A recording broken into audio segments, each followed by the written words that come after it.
Good afternoon, everyone. I'm Rachel Becker. I'm Deputy Director at Cancer and Careers, and I want to welcome you all to today's webinar. Thank you for joining us. Next slide, please.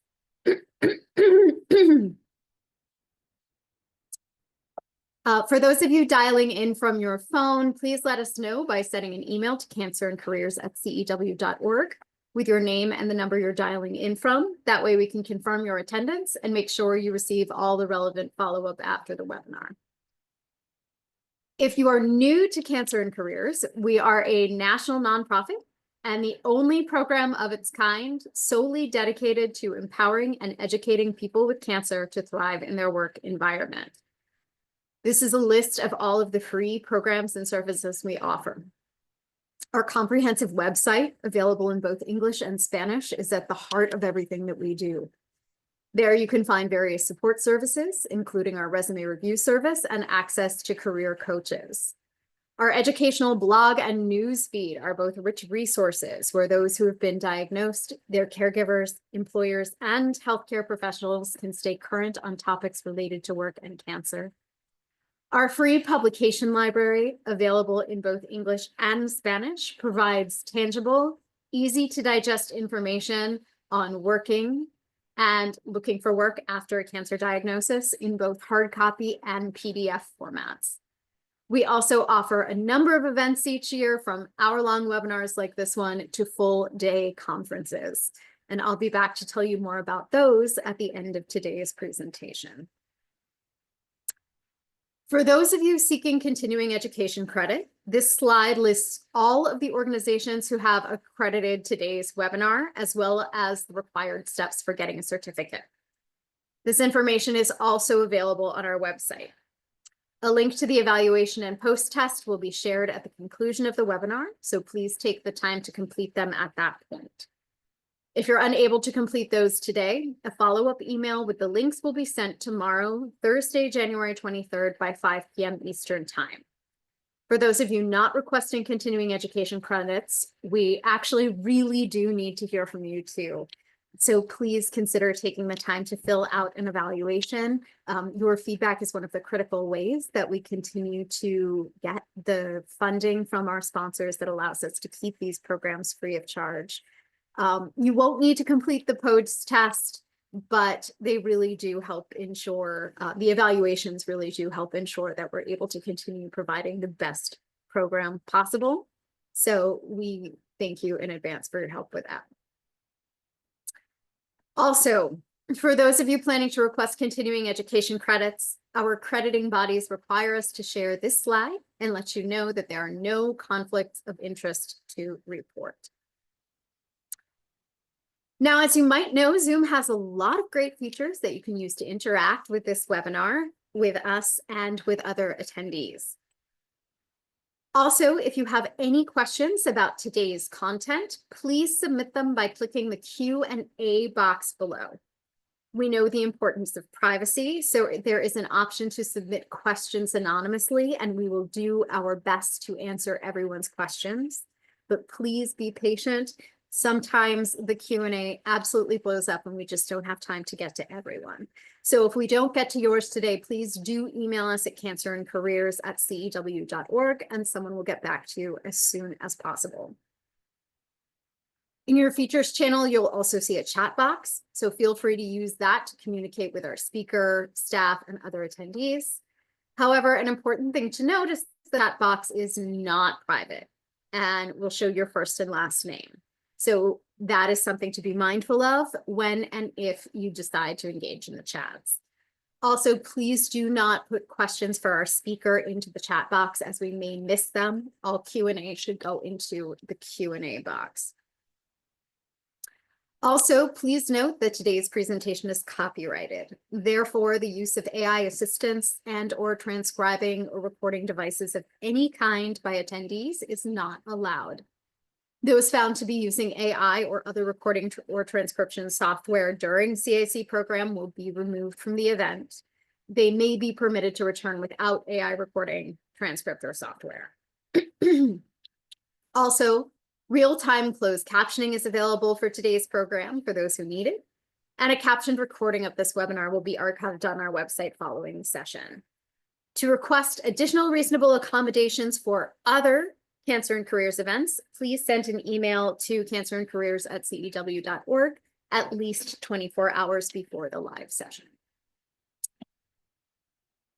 So thanks in part to support from Genentech and P&G Beauty, Cancer and Careers is proud to offer this 11th year of the Balancing Work and Cancer webinar series, which was created to provide anyone whose life has been touched by cancer with concise, targeted information about the work-related issues that arise after a diagnosis. Additionally, we'd like to recognize Cancer and Careers year-round sponsors who support all our core programs and allow us to continue providing all resources and services free of charge. Making decisions about work after receiving a cancer diagnosis can often feel overwhelming, whether you've just received that diagnosis and don't know where to start, or want to reassess or reevaluate what you are already doing because you are on the path and in treatment or even into recovery. There is something in this session for everyone. Today's webinar is designed to help you gather information that is appropriate to your circumstances and to get it organized, to create a plan around balancing work and your diagnosis that accounts for challenges and obstacles, and to decide next steps with work and treatment or life after treatment. And to walk you through all of this today is Cancer and Careers Senior Manager of Programs, Scott Sinclair. So I will be back at the end to tell you a little bit more of what we have coming up and to go through some Q&A questions with Scott. But for now, I am pleased to hand things over to him. Thank you so much, Rachel, and thank you all for being here. Let's jump right in. So being diagnosed with cancer is certainly not something that anyone actively plans for, and it can often feel like a major loss of control. Despite that loss of control, the cancer experience itself involves making numerous decisions, many of which can depend on where you are in terms of your own diagnosis. Some of you may have been diagnosed just a few days ago, so are perhaps still trying to wrap your head around everything. Some of you may have already started treatment and have already made some choices about how to move forward in regard to your job. Some of you may be facing a recurrence and looking for some new approaches to balancing work and treatment this time around. Or maybe you're in a completely different place than the ones I've mentioned before. But regardless of where exactly you are in your own journey, we hope that you'll leave today with some new helpful information that is relevant to you and can help determine the best path forward that works best for you.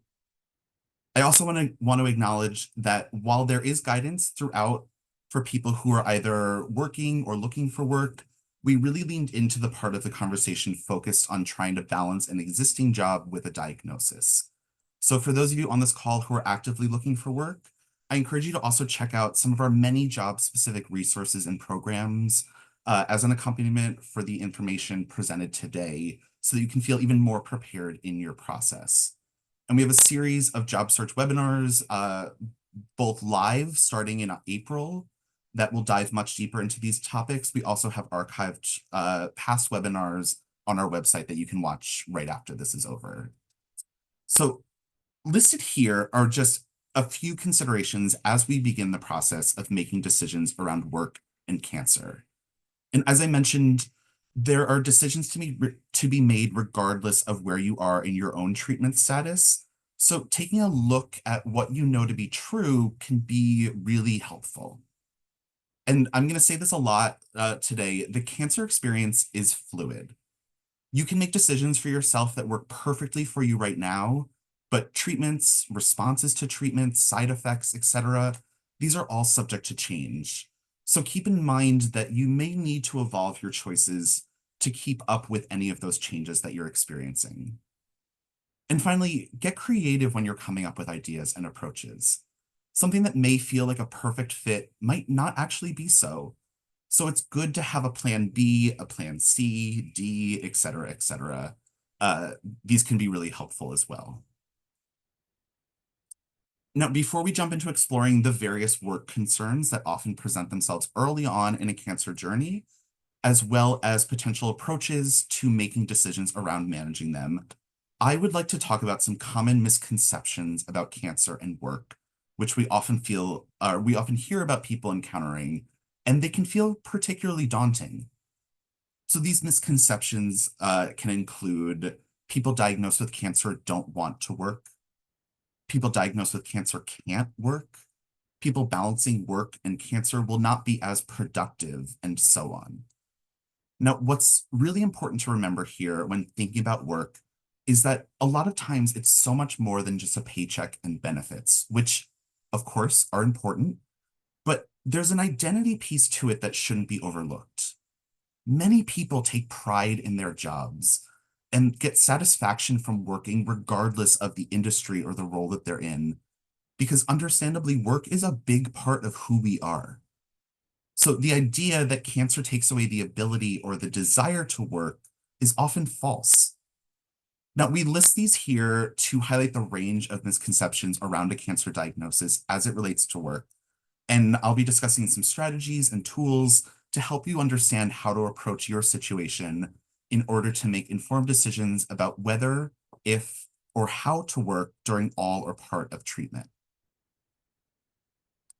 So from here, we jump right into the heart of this work and cancer conversation, and that is the diagnosis and work dilemma. Now, when deciding about working through treatment or soon after treatment, it can help to take a step back and really look at the big picture.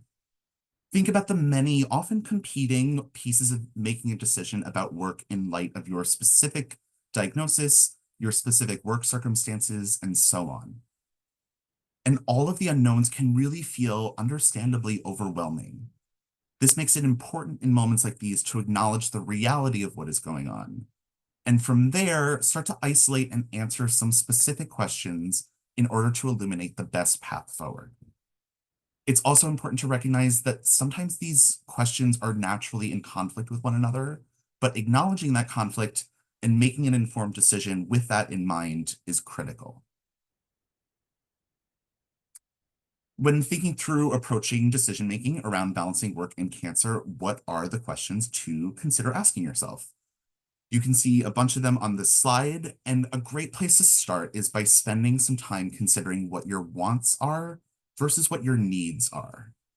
They tend to vary from person to person, and when people start to list out their wants and their needs, sometimes you find that they aren't aligned with one another, and that is okay. The idea here is to take a step back and evaluate the individual parts within the bigger picture and figure out what is true for you. So, for example, what are your financial and insurance needs? For some people, that is going to be a huge decision driving about whether to work or not during treatment or recovery.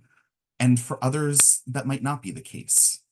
So you can also ask yourself, how is your identity connected to your job?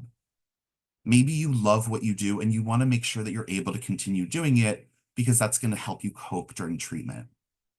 Again, this isn't going to be the case for everybody, but the point is to have a sense of how that comes into play for you.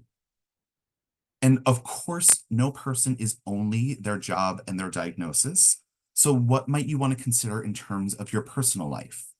Do you have obligations to family or other loved ones that need to be prioritized? And what do you think you might need in terms of self-care? We just did a webinar last month on self-care. You can find it archived on our website, which is a really great place to go for that. And again, once you start asking all of these questions, more questions are going to pop up. And you might not know how to answer all of those by yourself. And that is also okay. But hopefully we will help you in the right direction today. So when approaching decisions around work and a diagnosis, a lot of emotions can crop up and the big picture can feel overwhelming. But regardless of what's going on with you emotionally, it's important for you to know that your feelings are valid and that there is no right decision. Allowing yourself time to feel these emotions can be a really important part of preparing to make decisions. So first things first, taking a beat can be helpful to get yourself centered and focused. Look at what you need to do next, and then give yourself the space to breathe and process. Start to view the process as smaller parts making up the whole. So each small decision can add up to one overarching decision around work. This can make the next steps feel much more manageable. So over the next few slides, we're going to discuss what it looks like to gather information, get organized to better understand what your options are, identify and evaluate the options available to you, make a potential action plan for moving forward with treatments, surgeries, medical interventions, and how work might fit into those factors, and then monitor and evaluate how this plan could work, weighing out all of your existing options. And then finally, operate with the idea that everything is fluid and things might change. So you may need to adjust your plan by reevaluating and revisiting these previous steps again. And I want to acknowledge, however, sometimes decisions do need to be made rather quickly due to specific circumstances. So it might not always be possible to apply this exact process to every single decision that you make, and that is okay. What we're trying to do here is offer some tips and tools that will help you in making these decisions, and planning make it all just a little bit easier. As I mentioned, an important step in the decision-making process is gathering information. This can help guide you in the process. It's important to ensure that when you're making decisions around the balancing act between work and your diagnosis, you have both accurate and enough information to make informed choices. Being intentional and mindful of the information that you want on hand can sometimes naturally highlight which path will work best for you when you weigh out all of these involved factors. And as will be a noticeable theme throughout today, the cancer experience is going to be fluid. Things are going to change rather quickly sometimes, and having a full understanding of the scope of your unique circumstance can ensure that you're ready to pivot and change your plan and approach if it's required. So in terms of gathering information, we have broken down the types of information into 3 different categories, which you can see laid out here on this slide. They are medical and treatment information, work information, and legal information. Now, over the next few slides, we're going to dive into each of them to better understand what goes into these 3 categories. So the best place to start when gathering medical and treatment information is with your medical team. You want to ask questions about the timeline for surgery, as well as any other treatment protocols like chemo or radiation, and what their potential side effects might be. Understanding this information can help you start to figure out whether or not it's going to be possible for you to work during all or part of treatment and recovery. Also, it's important for you to be open with your healthcare team about the specifics of what your job entails day to day, so that they can work with you on a plan of balancing work and cancer that works for you, for what you want as well. So, for example, you can take a proactive approach to make sure that your chemo treatments are scheduled in a way that lines up with your needs and commitments at work, which can help you feel like a more active participant in your care while also feeling more in control of your work responsibilities. So an example of this might be, let's say your doctor says they want to see you in 2 weeks, and the scheduler says that you can come in on a Thursday morning, but you know that you have a set meeting every Thursday morning with your team that's important for you to participate in. It could be worth asking if Wednesday or Friday might work instead. Now, while this might not always be possible, remember that asking can't hurt, and it can relieve you of some internal pressure and stress. So we're going to move into gathering information regarding work itself. This part of the process can help you start to think about how you manage your treatment protocol with the way your company works and the duties of your job. For instance, researching your workplace's existing policies and flexibilities can lend insight into how to devise a plan should you decide to continue working during all or part of treatment. And learning about your company's leave policies can also help determine your ability to take time off, either in larger or smaller chunks of time. Now, a lot of this information may be accessible through an online employee portal or in an employee handbook that you can locate and read through on your own without even having to speak to a single person. That said, you may prefer to have a conversation with a person, or you may find that you need to reach out to somebody in order to get your hands on a copy of the employee handbook or to have your questions answered. And also, if you've been in the company for a while and you've seen coworkers experiencing personal challenges, it can help to think back about how they were handled, both the good and the bad aspects, and consider how that might color your situation and experience. And if you have a close enough relationship to them, perhaps even consider talking to them about how the company responded to them. So before we move on to talking about legal information, it is important to note that I am not an attorney. If you have any specific questions about your situation, I absolutely encourage you to reach out to a legal organization or an attorney. However, the law plays a very important role in thinking about and talking about work and cancer, which is why we have included this overview today. And understandably, it can be kind of scary to start to think about the law and our jobs. So I want to stress that we are not going to talk about this topic because we think it's likely that an employment situation will become litigious, but rather because legal and practical issues don't exist in separate vacuums. Often where there's a practical concern, there's a legal piece to it as well. And for many people, the law becomes a key tool for helping them pull together a plan for working through treatment if they qualify for protections. So again, if you are interested in learning more about which federal or state workplace laws and protections may or may not be available to you, I encourage you to reach out to a legal expert. You can find more broad, reliable information about laws on various government websites, as well as educational blogs and resources. And we'll be sharing some of those resources with you later today. Now, with all of that said, for the purposes of today's discussion, I do want to spend some time discussing one key law in order to help provide a foundation for any additional fact-finding that might be necessary. This law is the Americans with Disabilities Act, or the ADA.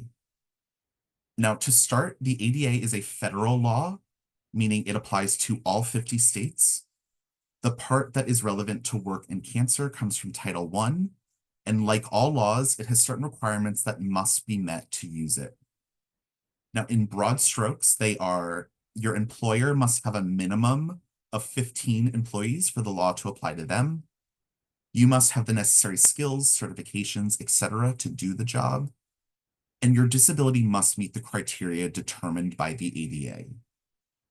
Now, if you meet all of these requirements, the ADA may provide two types of protections: protection from discrimination, and you may also be eligible for access to reasonable accommodations, which I will get to a little bit later today. Again, this is just a quick overview so that you know the ADA is something to consider. And again, I encourage you to speak to a legal professional to determine if you are eligible to use the ADA's protections. So once you've gathered all of your information, getting and staying organized is the next step. In general, being organized makes life easier and removes some of the chaos that we naturally face in our lives. But after receiving a cancer diagnosis, staying organized can be extremely helpful and may even have a positive impact both physically and emotionally. Staying organized can aid in various decisions that you need to make, including the decision to work or not. It can help you feel a sense of control during more overwhelming moments. It can help decrease work-related stress and allow you to be better prepared for any potential hiccups or issues that could arise along the way, which could lead to making new decisions. Now, the next step before actually making your decisions and potentially commitment to a plan is to take a fine-tooth comb of the options available and really assess and evaluate the feasibility of them, creating a successful and effective path for you. You want to really look at each aspect of your action plan and try to play devil's advocate where necessary, or get input from others if that's helpful.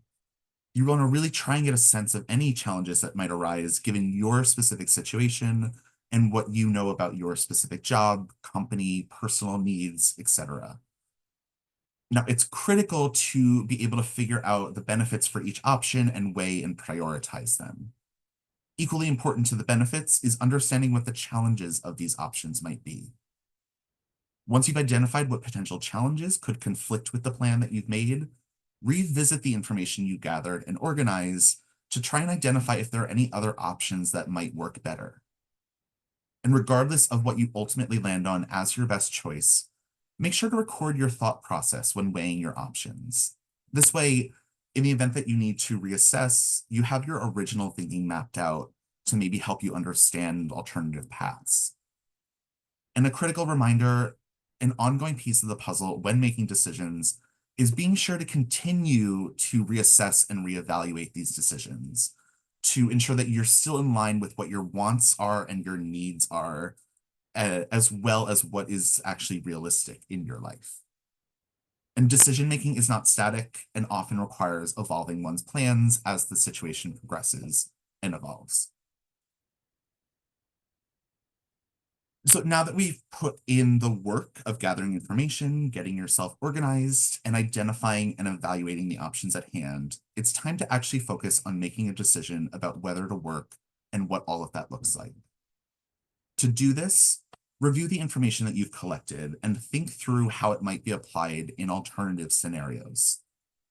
Talk through some of the pros and cons of your options with those who are close to you, who can understand your circumstance. They can provide different perspectives, which can highlight aspects that you might not have even considered yourself. And also remember, if whether you're working through treatment doesn't have to be an all or nothing situation.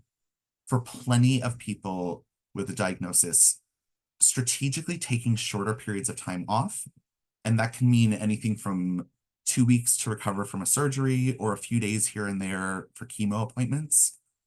This is what allows them to continue to stay actively engaged in their work. And I also want to mention that if you're looking for work when you receive a diagnosis, you can also think about what it would look like to get a job during this stage and what considerations would need to be made in order to make a decision around working or not. So now let's talk about actually creating an action plan for yourself. As I mentioned throughout, after receiving a cancer diagnosis and throughout treatment, people sometimes feel a lot of things suddenly are out of their control. However, creating an action plan to the extent that it's possible, this can help empower you and maybe even regain a sense of control over your circumstances. So here we've laid out the elements of a successful action plan. First, it addresses your unique needs and goals in terms of treatment, work, your personal and family life, and so on. It's also key that there's some sense of priority given to the various items on your action plan. But it's also important to remember that the treatment experience can be fluid. Again, not the last time I'm going to tell you that today. And it's possible that things might change at some point. And while the plan that you outline may seem airtight today, it may need to be modified over time as things evolve. So it's important to stay flexible and continue to communicate appropriately at work. Additionally, when we think about a successful action plan in the context of work, it also incorporates your employer's needs as well as your own. And this is not to say that your employer's needs should be above yours, or that there's no room to negotiate how work gets done. But it's important to make sure that those things get woven into your thinking as well. Another critical component of an action plan is identifying the places where others might be able to pitch in. Now, for some people, asking for help can be a really big challenge, but when and where you feel comfortable doing so, asking for help can alleviate some of the stress and the worries that might be weighing you down. Now, in a work context, this might mean sitting down with your manager or your supervisor so that you can think through things together and think about how coworkers might maybe be able to help you as well. Finally, as we've already discussed, there's a benefit to having things written down, and the same is true here. In fact, a practice that we often encourage is keeping a work diary. This can be useful in helping you to evolve your action plan based on what your needs are. So let's actually go and talk about the work diary right now. The work diary, it can help you map out an overview of what treatment is likely to look like in both the long and shorter terms. And you want to write down key treatment dates, so that would be dates for surgery, chemo, etc., and compare those against known work deadlines and events, and see where there might be issues or conflicts in terms of scheduling. Remember, don't be afraid to ask your healthcare team if a treatment can be rescheduled to a different day if that works better for you. Remember, how treatment plays out may change over time. So again, you might need to revise this plan as you go further into your treatment and recovery plan.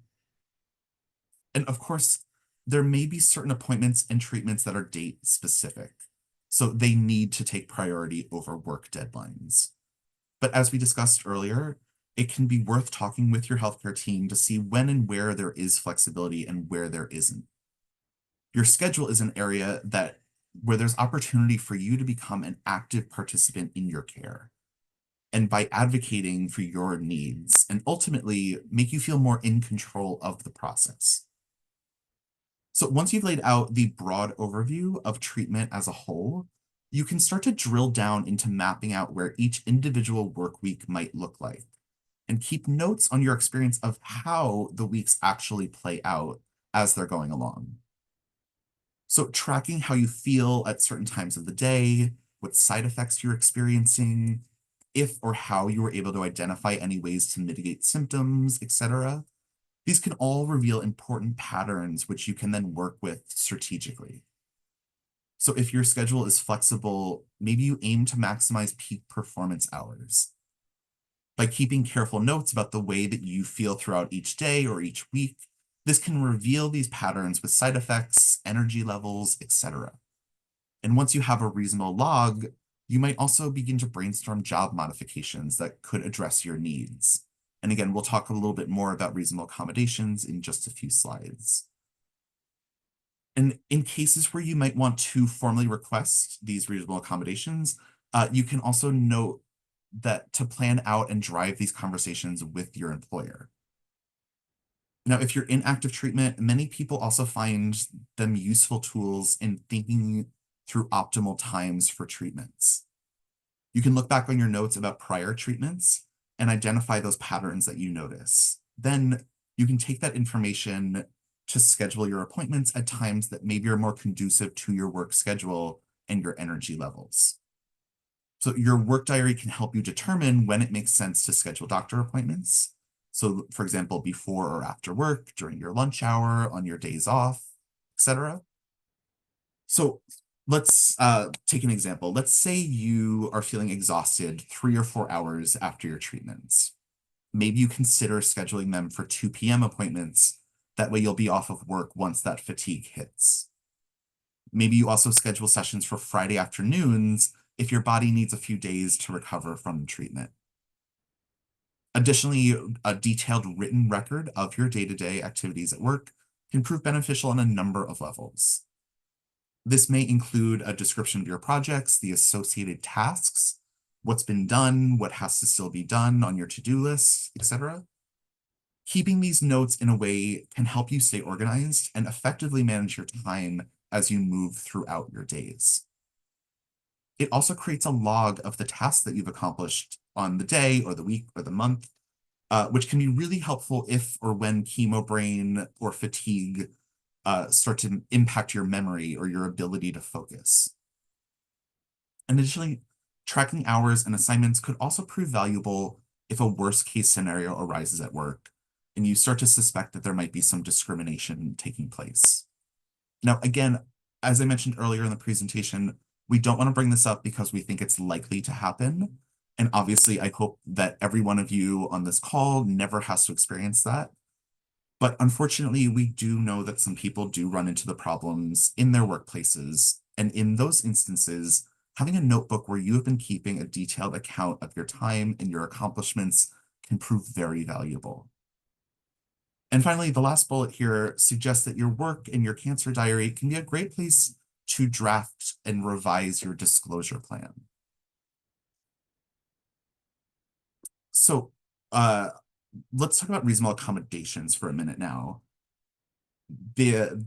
As I mentioned earlier, one of the potential benefits that is available through the ADA for those who qualify is access to reasonable accommodations. And many of you may be wondering what that means.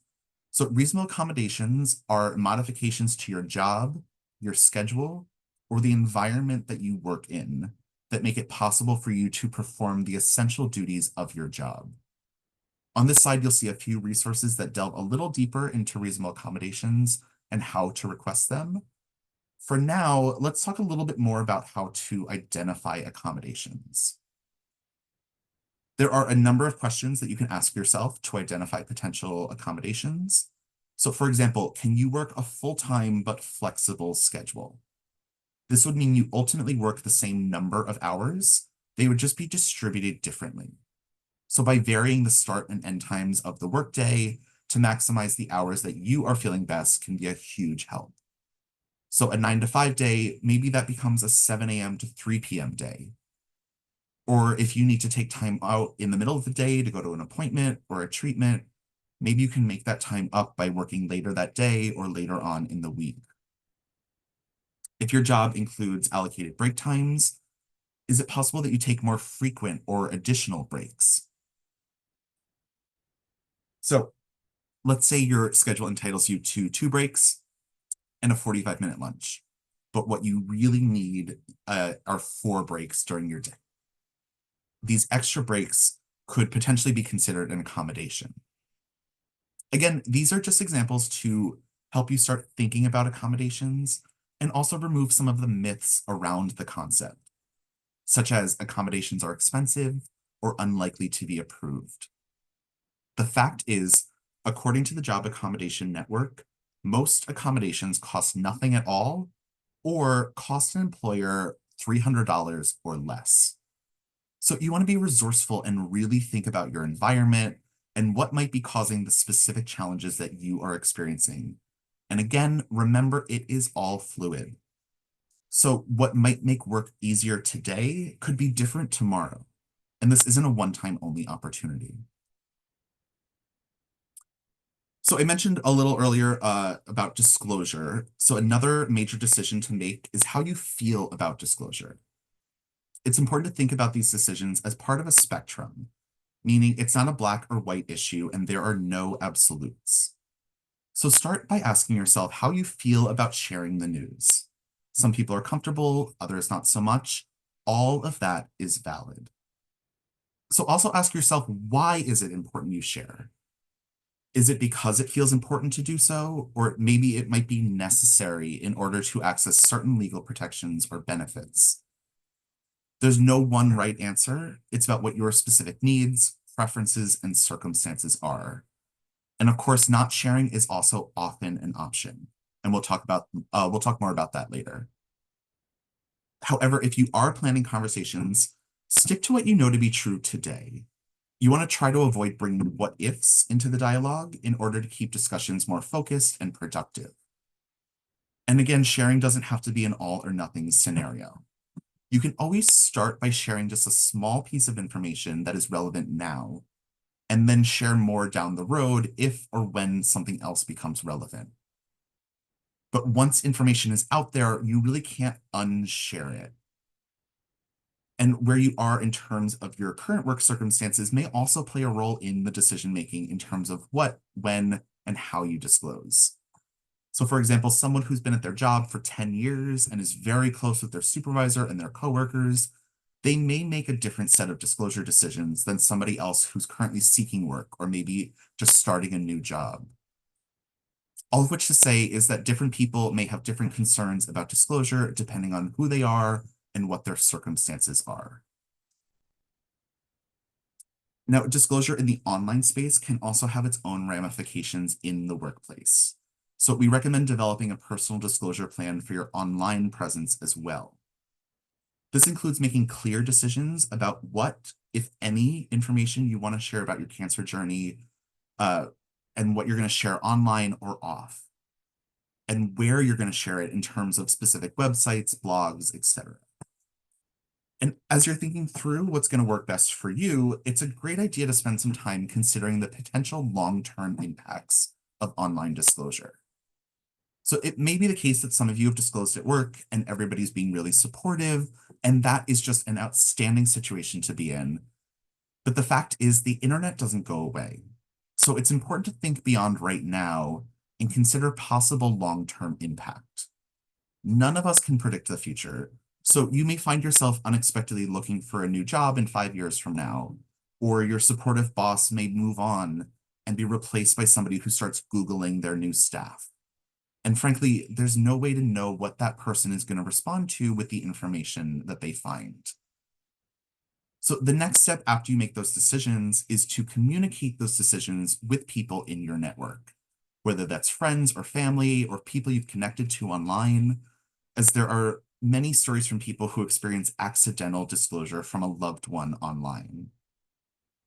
And of course, even if you have shared information or if you've shared your preferences with your loved ones, it's still a good idea to monitor what other people are posting about you so that you have a sense of what is out there. Now, when it comes to disclosing at work, like all the rest of the decisions around sharing this news, it's an incredibly personal one and requires a lot of thought. It's also typically, again, not an all or nothing scenario. As I mentioned earlier, you are not required to provide information about your health or your health history to your employer, either your current or prospective, nor can they ask in most instances. But there can be situations where you might have to share some information in order to access rights under the law. This doesn't mean sharing every last detail about your diagnosis or your prognosis. It just means that you might have to provide some support for why you're eligible to ask for whatever you're asking for.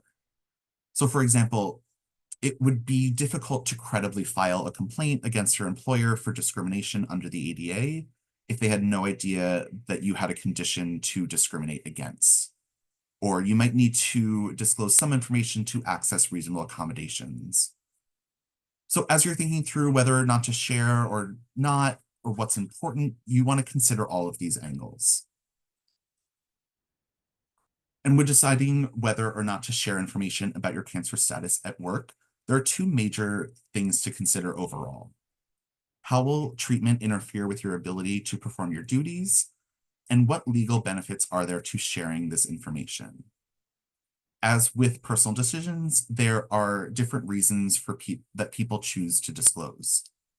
Some people are sharers too.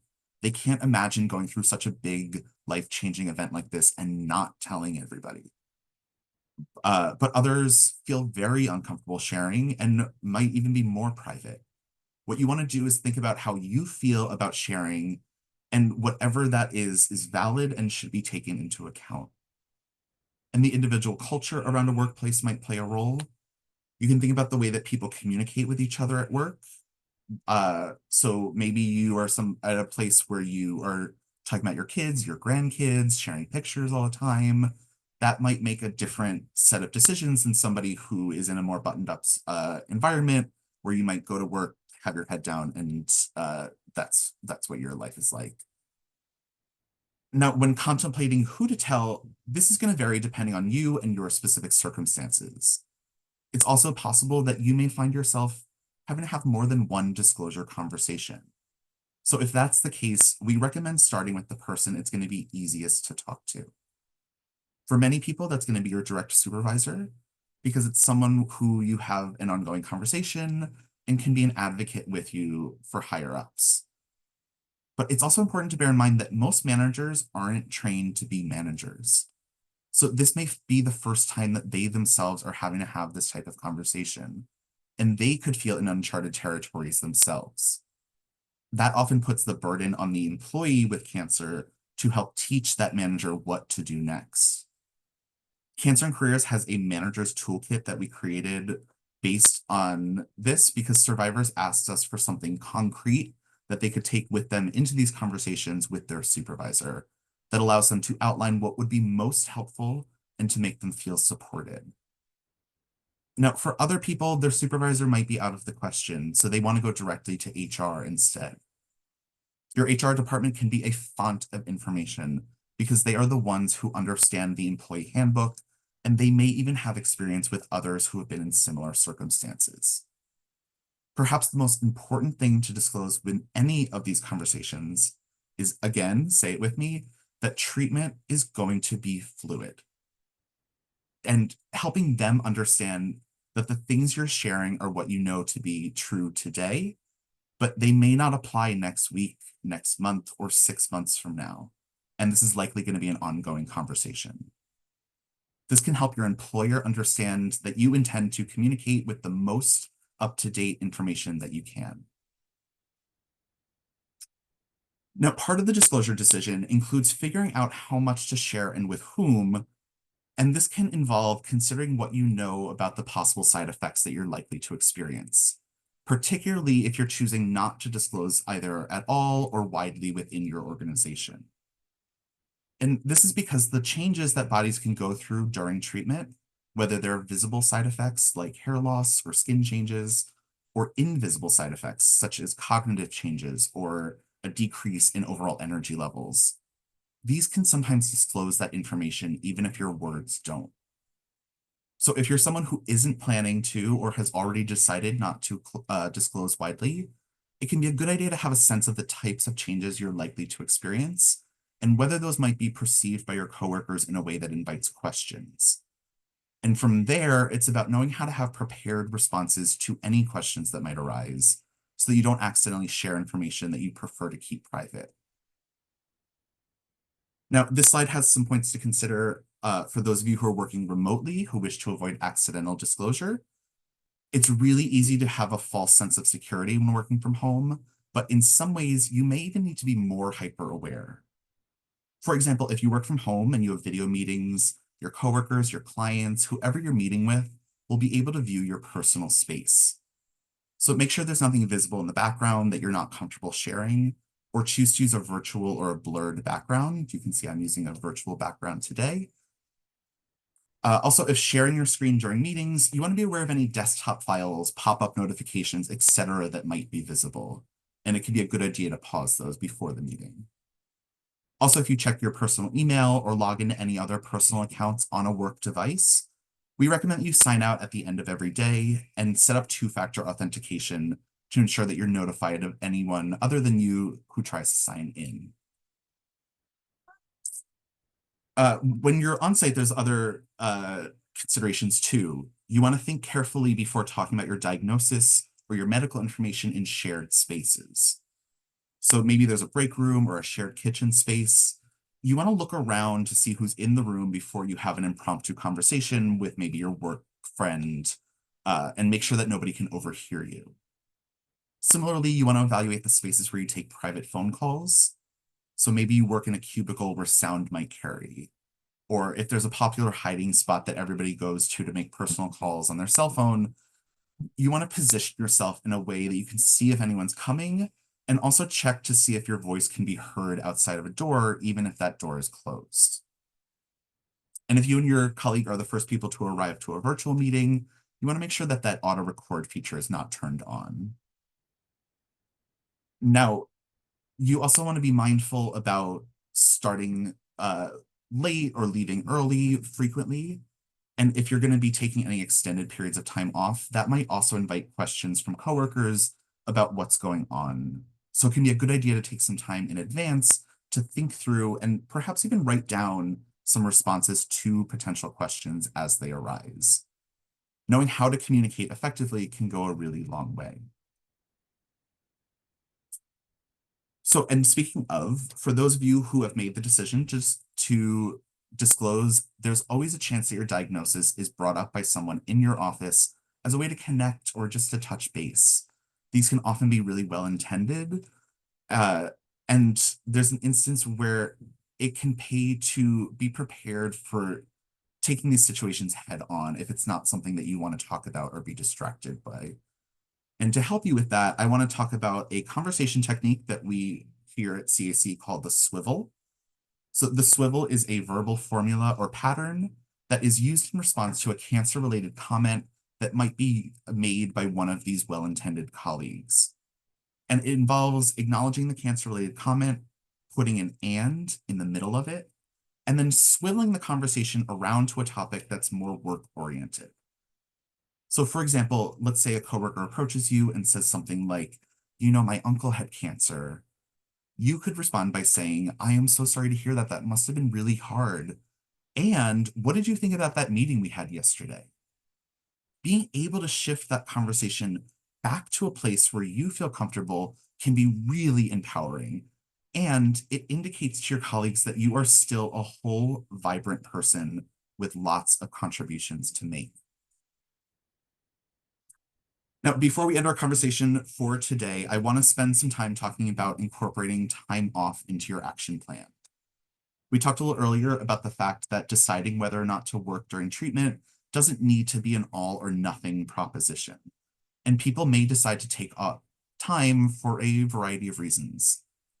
Sometimes doing so is a choice that's made to help preserve energy levels or create some life balance. Other times, taking time off is a necessity, such as to recover after a surgery, or you need to spend some time as an inpatient to receive a particular type of treatment. One thing that's important to consider when incorporating time off into your action plan is how long you anticipate being on leave for, as the length of time can really influence the approach that is taken. Disclosure is also a consideration when you've decided to take time off. Perhaps you'd only like your direct supervisor and HR to know your diagnosis.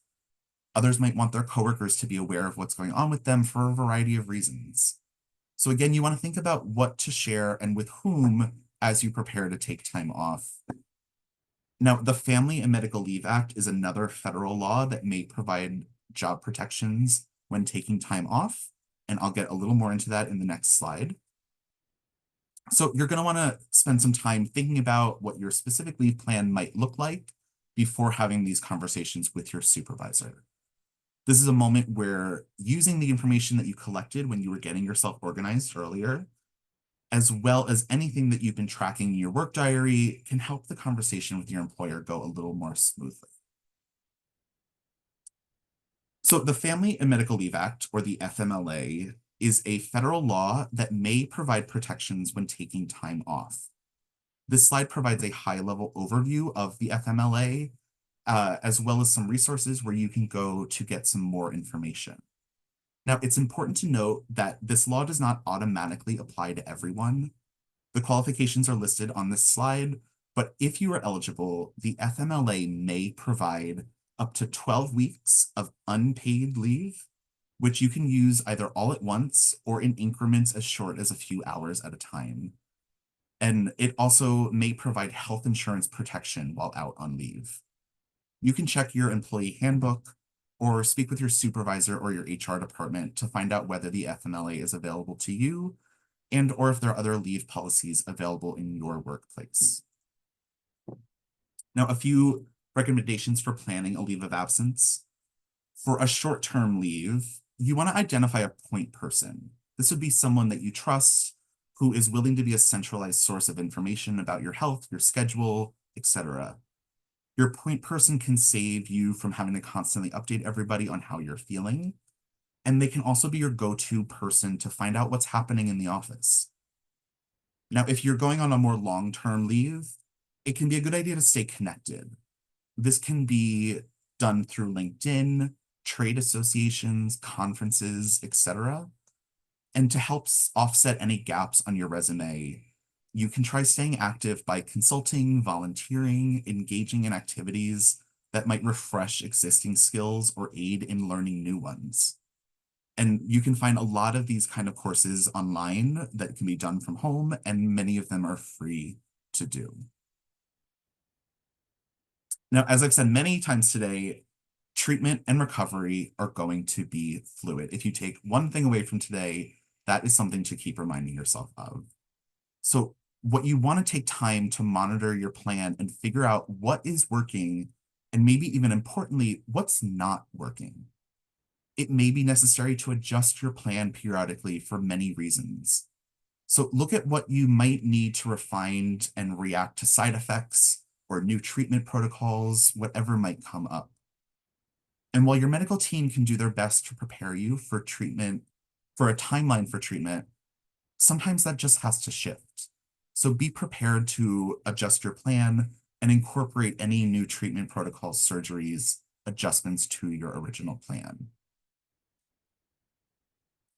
Now, upon monitoring and evaluating, you might also find that an adjustment is necessary. This may be adapting prior choices to make them fit your circumstances better, or making completely new decisions. The key to adjusting your plan is revisit the steps that we discussed earlier on today that are part of active decision making. This means you're not reinventing the wheel and need to repeat everything, but rather make sure that you're still ticking off all of the required boxes. Look through the information that was previously gathered and meticulously organized. And you want to use that to identify what is and what's not helpful, given what you know now. And if necessary, you'll want to gather new information to apply as necessary.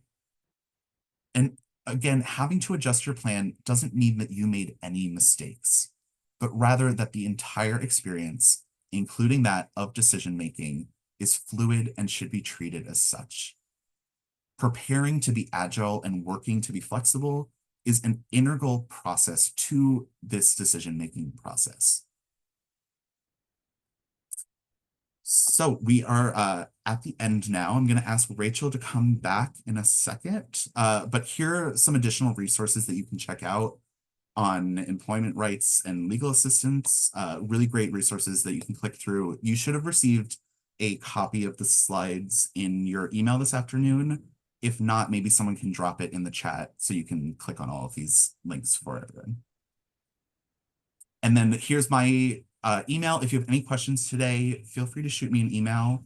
Or if we don't get to something, you can also email us at cancerandcareers@cew.org. And we hope that you will follow us on social media. And with that, I will pass it back to Rachel.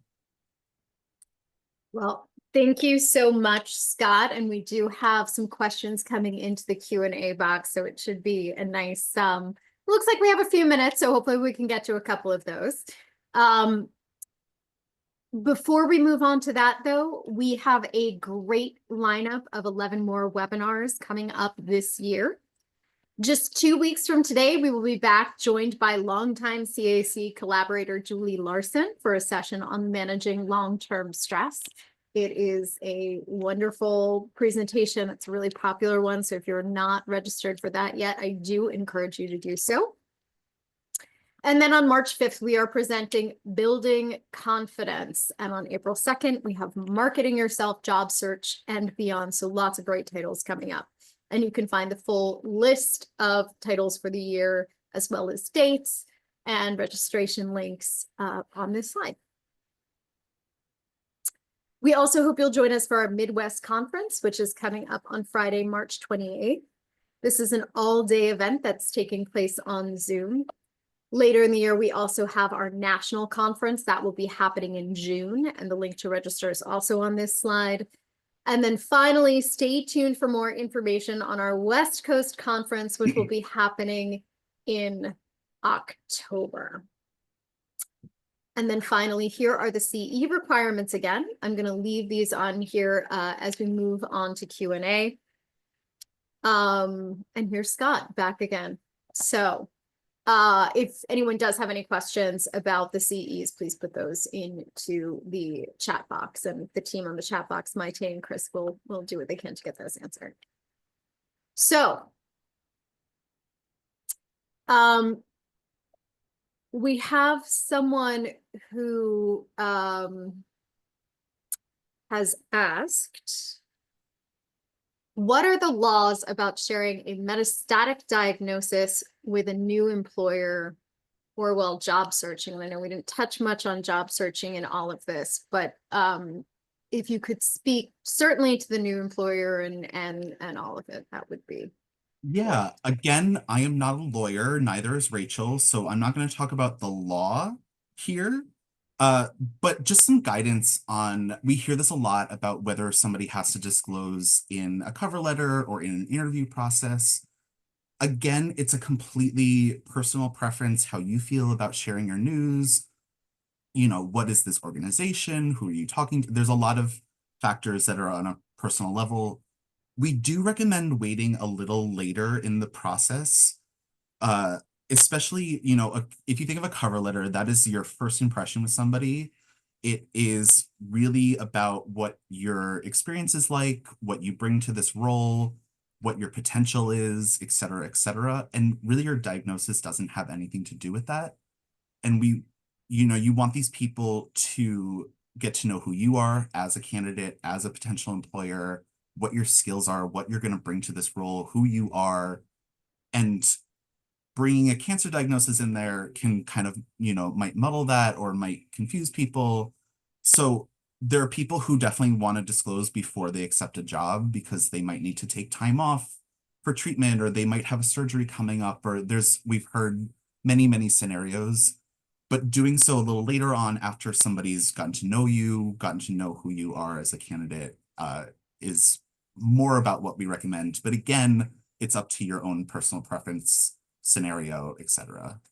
Right. And I think, I want to underscore again, the point that generally speaking, there's no legal requirement to disclose, but there are exceptions. So you do want to make sure that you're checking about the specific job that you're looking at, your specific circumstances. There are some legal resources that we can connect you with where attorneys could help you answer the question. The other thing that I want to touch on that's in this question is that it was specifically about sharing a metastatic diagnosis with a new employer or while job searching. And so I think something that it's worth spending a moment on is the reality that unfortunately there are a lot of misconceptions about what a metastatic diagnosis means. There are still a lot of people out there who believe that, this means like, why would you be working? Aren't you at the end of your life? Or various other kinds of things that can be very hard to hear. And which people may, ask in a well-intended way if they hear the word metastatic, just really not having a clear picture of the fact that, for example, with like a breast cancer diagnosis that's metastatic, you could live for, more than a decade and continue to have a very productive life and things along those lines. So I would keep in mind that when you're also thinking about disclosing any piece of your diagnosis, that you just don't know what the baseline understanding of the person that you're talking to with is, which is all the more reason for the point that Scott was making to think carefully about when you roll it out and to think carefully about how much information you roll out as well. Because you may find yourself facing questions that are a little clumsy, and you may find yourself having to provide some education about what various things mean, even if it's not metastatic. There are still absolutely people out there who just don't understand at all how anyone could or why they would want to work while they're going through cancer treatment. Certainly far fewer than there were a decade ago when I started this work, but they are still there. So it's a key piece to keep in mind as well, that you do not need to share everything if you do make the choice to share at all. And to just think about whether that word metastatic needs to be in there or whether you can just say cancer. Or, sorry, I apologize, my dog just had something she shouldn't. Whether can you just say the word cancer? Can you just talk about treatment? Do you want to roll into a new job and just talk about doctor's appointments that you have that you need to attend to and not mention what they're for or why? So a lot of nuances. And again, we're here to talk you through some of that. You can reach out to us to set up a call if you want to have a more in-depth conversation about those nuances. So I think we have time for one more question. And this one is really interesting to me because it's about a caregiver. It's coming from a caregiver who's saying, how appropriate is it for a caregiver or loved one to take the initiative for action planning if or when a person with cancer is demotivated? I ask, as the information has been presented, as action planning is personally empowering to this person, but how would a caregiver or loved one know whether they are overstepping? That is a great question. I think you definitely want the person with the diagnosis to be in control and that you're not pushing them into something that they feel uncomfortable or don't want to do. But sometimes it can help, especially it depends on your relationship. If this is a spouse or a parent or a child or, like someone you're really close with, maybe you have a little more room to push and say, how about we do this. How about I'm going to come with you to your appointment and I'm going to take notes for you if you feel comfortable with that. Or, how about we talk about how you feel about disclosure? If you're, a little further removed, if you're a friend or a coworker, someone that might be a little overstepping bounds and being somewhere that you don't belong. So it really, have a sense of who this is to you, how important they are, how close you are. Uh, I think it definitely could be a good thing to lightly touch and I don't even want to say push, that feels a little too hard, but just kind of tap their way in the right direction, I think can be helpful. Just kind of keeping in mind how you're coming off and how you're making their emotional state too, and keeping all of this in mind during that. Anything Absolutely. I'm missing that you want to add, Yeah, well, Rachel? Scott, it's interesting. I'm thinking about a conversation that you and I had the other day, and some of you who have seen Scott and I co-present before may know that he and I are both big musical theater fans, and we love old movies and things like that.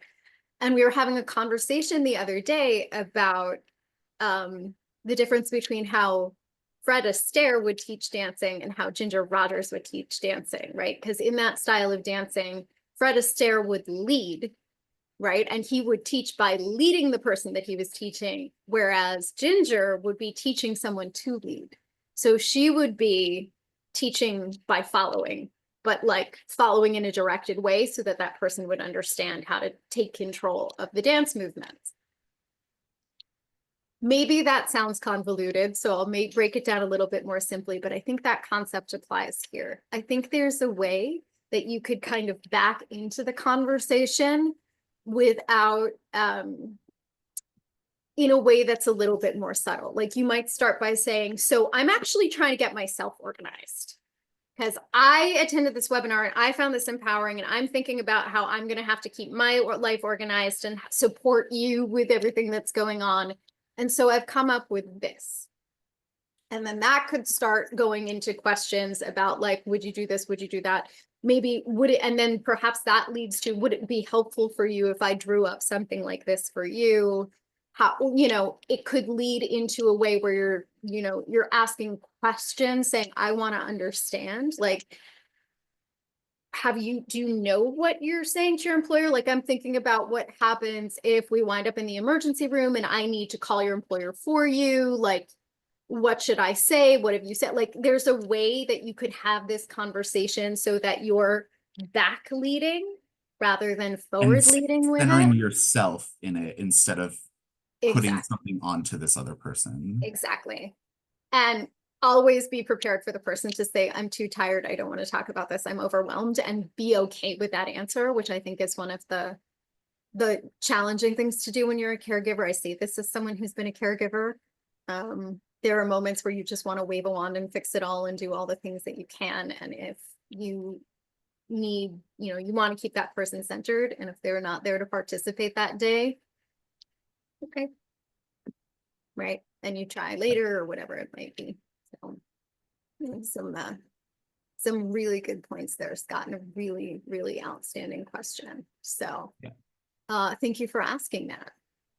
And we've now hit the point where we're 10 minutes over because there was just so much fantastic content to cover and then so many terrific questions. My apologies to those of you who submitted a question that we didn't get to. There just wasn't enough time today, so please do email them to us if you'd like to connect. If there's a question that you have that you didn't put into the chat box that you'd now like to ask, please reach out to us. We always consider these events to be the beginning of a conversation. So thank you again for joining us today. We look forward to seeing you hopefully in 2 weeks for managing long-term stress, and to hearing from you going forward. Have a great day, everyone. Thanks, everyone.